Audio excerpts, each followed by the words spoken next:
اب جس کے جی میں آئے وہ کرے روشنی قبول، ہم نے تو دل جلا کے سر عام رکھ دیا۔ اور اس کے بعد جو دوسری بات عرض کرنی ہے، پوری دنیا کے مسلمان آپس میں بھائی بھائی ہیں۔ اگر دنیا میں کہیں بھی کسی مسلمان پر کوئی ایسا وقت آ پڑے کہ وہ خوش ہو رہا ہو، اس کے گھر میں شادیانے بج رہے ہوں اور خوشی کے زمزمے گائے جا رہے ہوں، ہماری ایمانی ذمہ داری ہے کہ ہم اس کی خوشی میں خوش رہیں، شریک ہوں۔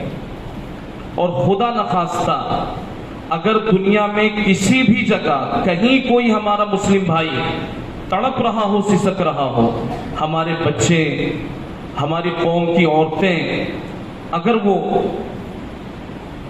پریشان ہو رہی ہوں، ان پر ظلم کیا جا رہا ہو، تو اس کی کسک ہزاروں کلومیٹر کے فاصلے پر ہمارے دل میں یہاں محسوس ہونا چاہیے، اور جو کچھ ہم کر سکتے ہیں وہ ہمیں کرنا بھی چاہیے۔ غزہ اور فلسطین کا جو معاملہ ہے اس وقت میں، اللہ تعالیٰ ان کو جزائے خیر نصیب فرمائے، جس بلند حوصلوں کے ساتھ میں، بلند ارادوں کے ساتھ میں اور مضبوط فیصلوں کے ساتھ میں جو قدم انہوں نے بڑھایا ہے، جس میں ملت اسلامیہ کی آبرو بھی باقی رہنی ہے اور شان بھی باقی رہنی ہے۔ اور ان کو یہ معلوم تھا جو کچھ ہم کرنے جا رہے ہیں اس کے بعد مصیبت کتنی بڑی آئے گی، لیکن وہ اسلام کے وفادار، اپنی ملت کے وفادار، اپنی طاقتوں کے وفادار، وہ یہ کام کر گئے۔ اب مصیبت کے دور سے گزر رہے ہیں، تو ہم یہاں رہ کر کے جو کچھ ان کے لیے کر سکتے ہوں کریں۔ اور سب سے آخری درجہ ہے کہ دن بھر میں 2 رکعت صلاۃ الحاجہ پڑھ کر کے اور اللہ تبارک و تعالیٰ سے اپنے جرم کی معافی مانگے کہ اللہ، یہ مسجد اقصیٰ جو ہمارا قبلہ اول ہے، یہ مسجد اقصیٰ جو اتنے سارے ائمہ کی نماز پڑھنے کی، اتنے سارے انبیاء کے نماز پڑھنے کی جگہ ہے، اس کا تقدس، اس کی حفاظت ہم سب پر واجب تھی، اور ہم اس کی حفاظت کے لیے آگے نہیں بڑھ پا رہے ہیں، کچھ مجبوریاں ہیں، کچھ دوریاں ہیں۔ اللہ تبارک و تعالیٰ سے اپنی معافی مانگیں، اور پھر وہ جو لوگ وہاں کر رہے ہیں، اس مسجد کی حفاظت کر رہے ہیں، اپنے قبلہ اول کی حفاظت کر رہے ہیں، ان کی قربانیاں اللہ قبول فرما لے اور اس سے زیادہ انہیں حوصلہ نصیب فرمائے، اس کے لیے بھی دعا کرتے رہیں۔